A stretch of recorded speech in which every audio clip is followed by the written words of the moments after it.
If you plant a flower and it dies, you will be very sad. But if you have a garden full of flowers and a flower dies, you won't even know which one. If one person talks badly about you, you will feel an urge to explain yourself for hours. But if tens of thousands of people talk badly about you, you don't even want to pay attention. The reason you suffer is because you have too little, and because you have too little, losing one thing feels like losing everything. One thing going wrong can feel like everything going wrong. It's because your world is too small, and when your world is small, everything in it begins to feel too significant. But when you open up your perspective, you will find a lot of things don't deserve to affect your mood at all. When your world becomes bigger, your problems will naturally become smaller. Welcome back to the Iker Playbook. I've always believed that less is more, and in a lot of areas of life, I still do. But this is one of those cases where more is actually more, because today we're exploring something that completely changed the way that I look at my problems, and I hope that it can open up your perspective as well. That said, let's get into how to shrink your problems by expanding your world.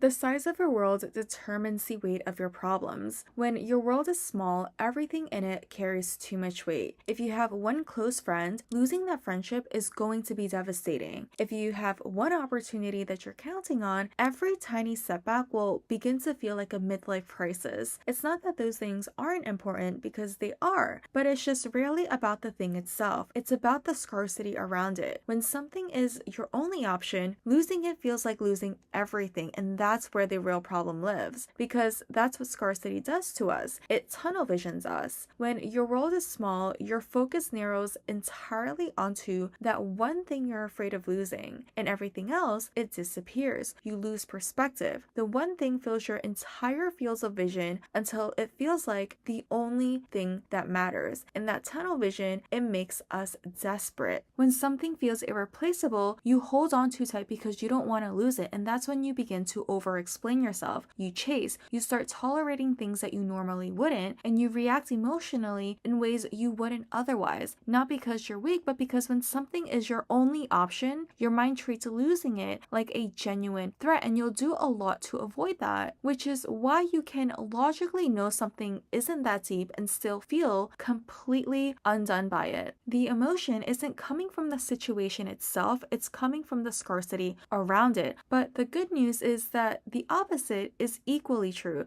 because what do you mean you can lose one friendship but you can't make another one? What do you mean one opportunity falls through but a better one won't come your way? When your world is full with more going on, more people in your corner, more things that matter to you, these same problems just don't hit the same way. Not because you're not caring or you stopped caring, but because there's enough around you that nothing has the power to take everything down with it. Which leads us to our next section, what an expanded world actually looks like, because expanding your world isn't just about being busier or surrounding yourself with simply more people. It's a lot broader than that. It's about having enough going on internally and externally that no one single thing holds all the power over how you feel. And this includes relationships, and I don't mean just adding more people into your life for the sake of it. I mean variety. Have friends, have mentors, acquaintances, community, different people who show up for you in different ways. We also have opportunities, always having more than one thing in motion, one career goal, one creative project, one thing you're working towards, so that when one door closes, it's disappointing, but it's not devastating. There's always something else to put your energy towards. We also have identity, which is probably one of the most important categories.